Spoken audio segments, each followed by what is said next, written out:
महाराज, आपके नेत्र उन ऋषि कुमारों को खोज रहे हैं।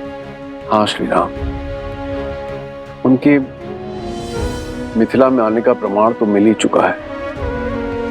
वो तुनीर, अवश्य ही वो यहीं कहीं होंगे। फिर चिंता किस बात की?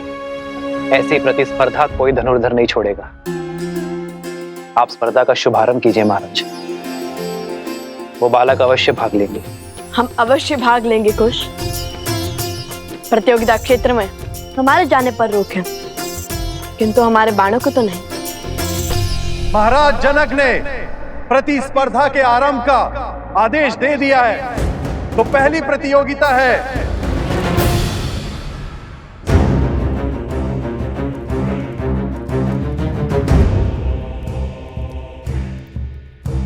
पुनः यही आ पहुंचा। वहां जाता हूं जैसे आया था।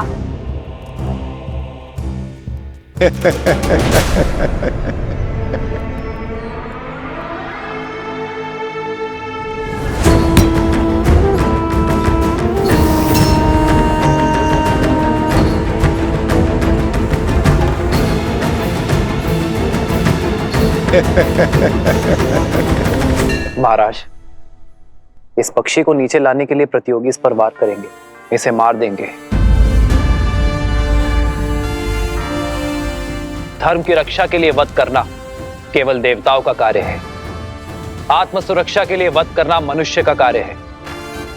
भोजन के लिए वध करना पशुओं का कार्य है। किंतु केवल मनोरंजन के लिए या सामर्थ्य के प्रदर्शन के लिए वध करना केवल और केवल राक्षसों का कार्य है।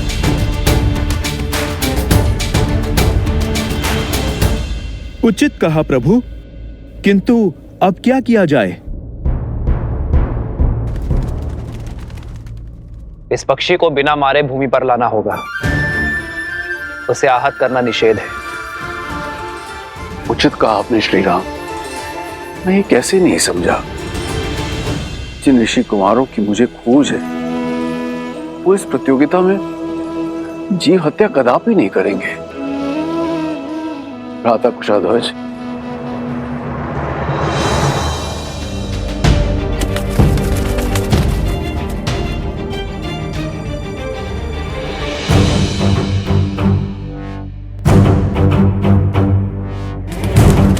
प्रभु, बिना पक्षी को आहत किए कैसे नीचे लाएंगे वो? ये तो नन्हे बालक जान पड़ते हैं। इतनी बुद्धि, इतना विवेक होगा उनमें? प्रभु, कहीं प्रयास में ही पक्षी आहत हो गया तो? एक विशेष सूचना, इस पक्षी को नीचे लाने के लिए कोई भी इसे आहत नहीं कर सकता।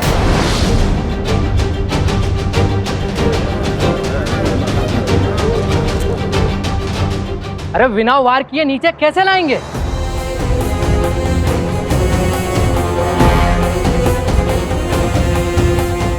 हमें कौन से पक्षी की भाषा आती है जो उन्हें बहला फुसला के नीचे ले आएंगे? हम सब साथ में बाण मार कर भी उसे नीचे नहीं ला पाएंगे। असंभव है प्रतिस्पर्धा पूरी करना। महाराजा जनक हमारा अपमान करना चाहते हैं, इसीलिए इन्होंने असंभव शर्त रखी है। हाँ हाँ, ये अपमान है हमारा। हाँ हाँ, ये अपमान है हमारा। हाँ हाँ, ये अपमान है हमारा। हाँ हाँ, ये अपमान है हमारा। हाँ हाँ, ये अपमान है हमारा। ये अपमान है हमारा। शांत हो जाइए, शांत हो जाइए। हम कैसे शांत हो जाए? ये अपमान है हमारा।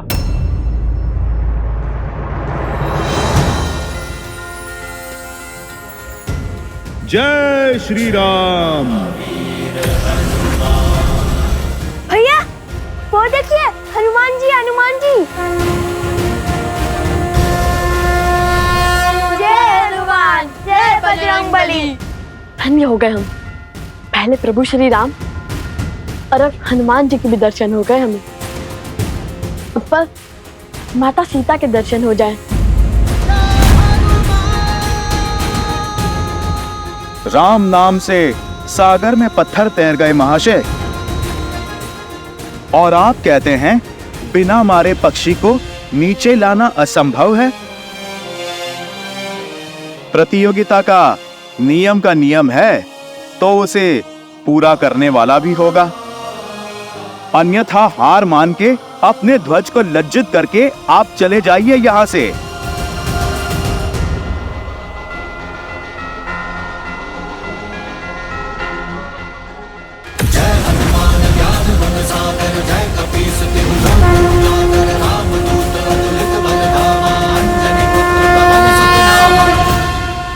हम पक्षी को बिना आहत करे भूमि पर तो ले आएंगे, किंतु ये केवल प्रथम चरण है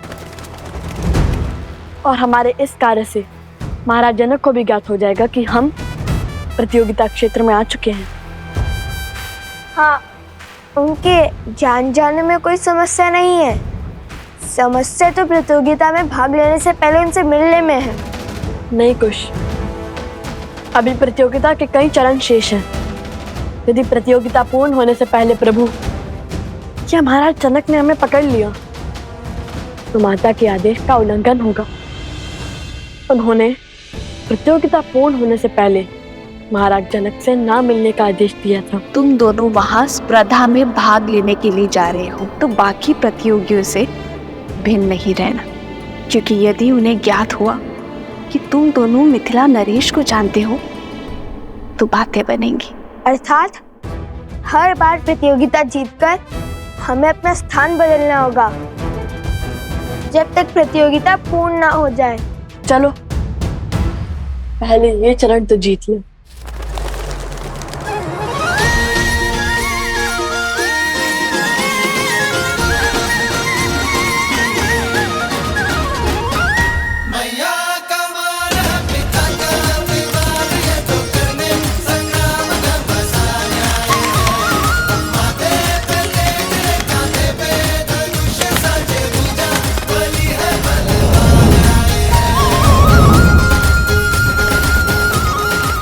अभी नहीं कुछ, उसे तनिक हमारे महाराज के निकट तो आने दो।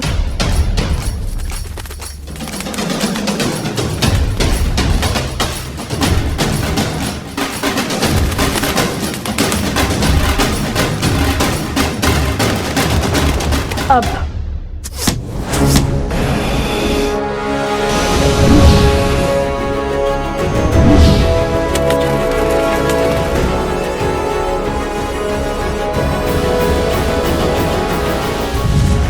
वो देखिए तीर।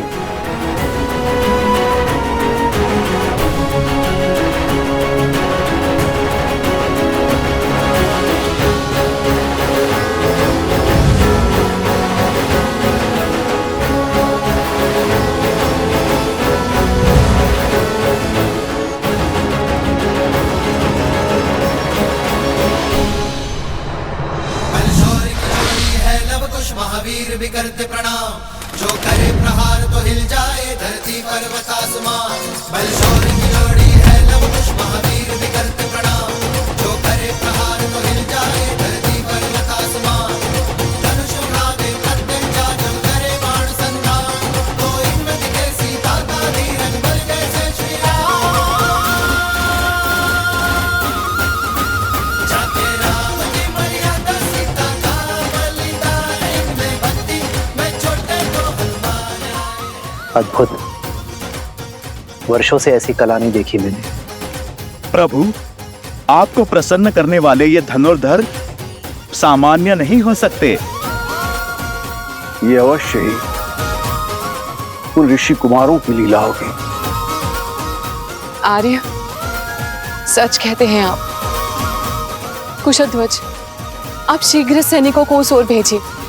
मुझे दोनों बालक चाहिए। ये तेजस्वी बालक किसी साधारण वंश के नहीं हो सकते।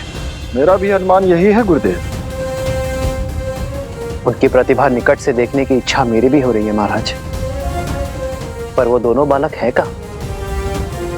भला यूं अपनी पहचान छुपाकर क्यों भाग ले रहे प्रतिभा में दोनों?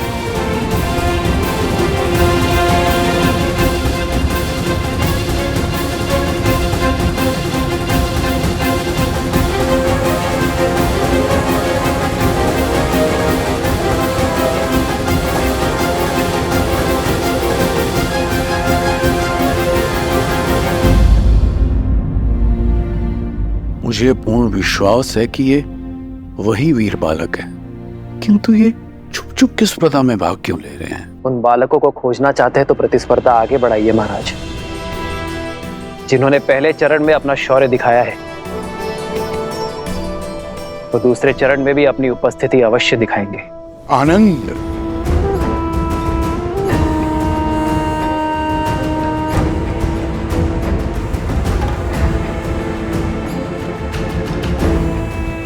कोई बात नहीं, अभी कुछ देर में तुम्हारे मित्र प्रतिस्पर्धा जीत जाएंगे और तुम उनका सत्य सबके सामने उजागर करोगे। फिर हम दोनों उत्सव मनाएंगे।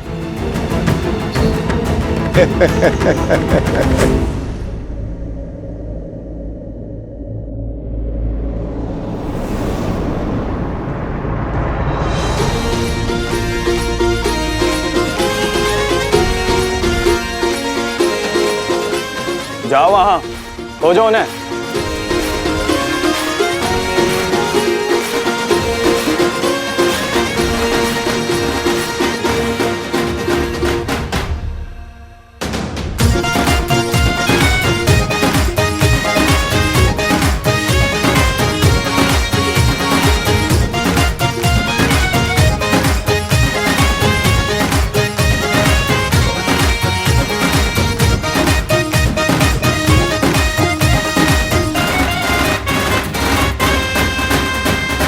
यदि माता के आदेश की बेड़ियां ना होती तो अब तक प्रभु श्री राम के आशीष पा चुके होते, कदाचित माता सीता के भी।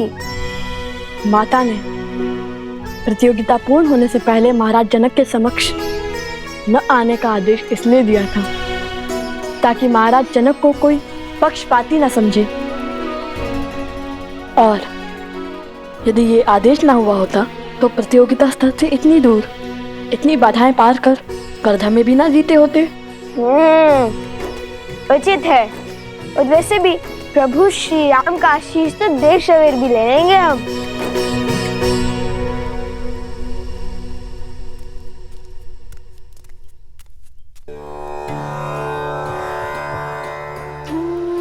कितने सुंदर और अनोखे पुष्प हैं वन देवी, कहाँ से मिले? आश्रम के आसपास तो ऐसे पुष्प नहीं है। फाल्गु नदी से लौटते समय लवकुश लेकर आए थे। इतनी सुंदर और अद्वितीय माला बनाई, किंतु इतनी छोटी क्यों? ये मेरे आराध्य के लिए, जिनकी मूर्ति मैं सदा अपने साथ रखती हूँ। ये लवकुश भी ना जब सामने होते तो कोई ना कोई करतब कर मुझे चिंता में डाल देते हैं, और जब सामने नहीं होते तो किसी अनिष्ट का भय मेरी चिंता का कारण बन जाता है। तो सोचती हूँ किसी न किसी कार्य में अपना मन लगा लो। आज भी न जाने कैसी चल रही होगी उनकी प्रतिस्पर्धा। कहीं माता उन्हें देखकर सत्य न जान गई हो। तो अब समय आ गया है इस प्रतियोगिता के दूसरे चरण का आरंभ करने का। देखते हैं इस चरण में कौन जीतता है, वो जो हमारे समक्ष हैं या वो जो गुप्त हैं, जिनके केवल बाण ही हमारे समक्ष हैं। श्री राम, लवकुश की प्रतिभा को देखते हुए ऐसा प्रतीत हो रहा है कि इस प्रतियोगिता के स्तर को बढ़ाना होगा। आपके क्या विचार हैं?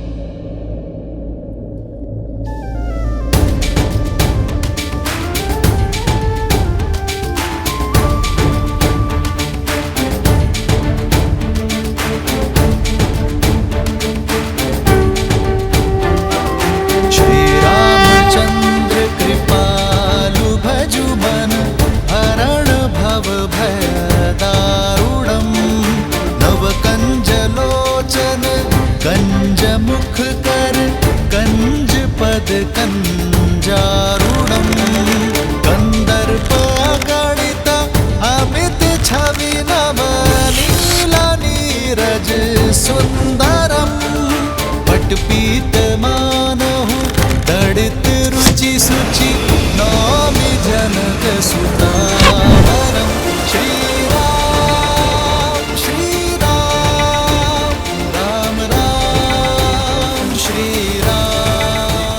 भूमि से जल और मन का पाप जब बाहर निकलता है तो उसके स्रोत को रोकना असंभव हो जाता है। आज जो धनुर्धारी इस जल के स्रोत को रोक पाएगा वही वास्तव में महान कहलाएगा और इस चरण का विजेता भी।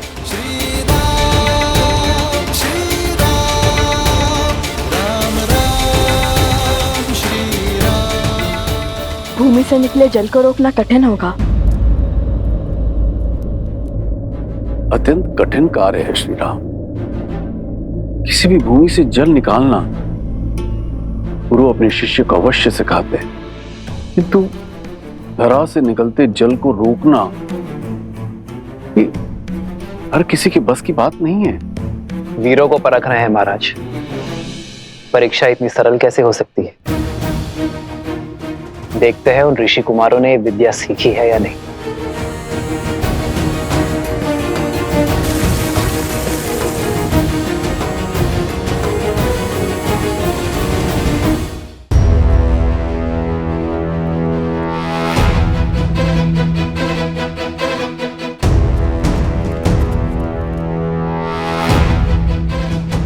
भैया, बिना माटी कंकड़ के इस धरती से निकलते जल को कैसे बंद करेंगे? असंभव।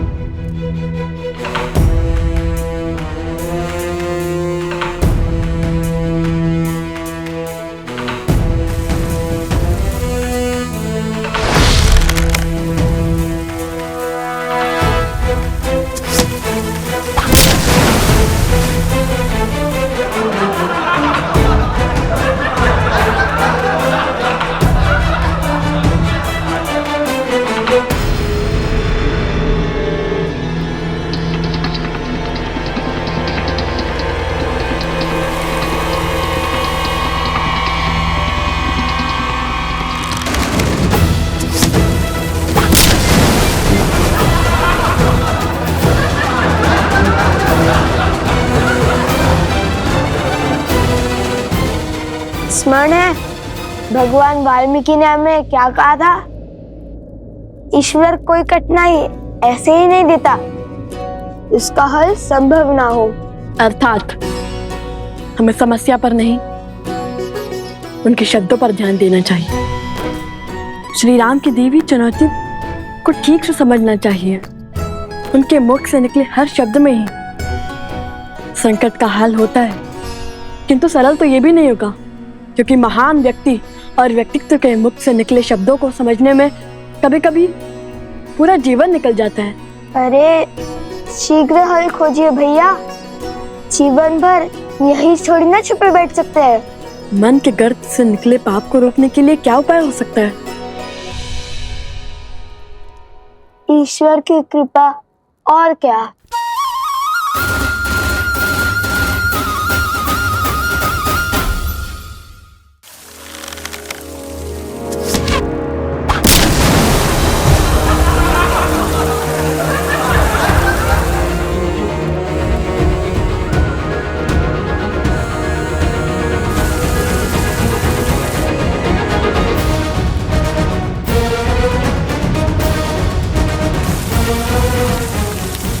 लो, मिल गया उपाय।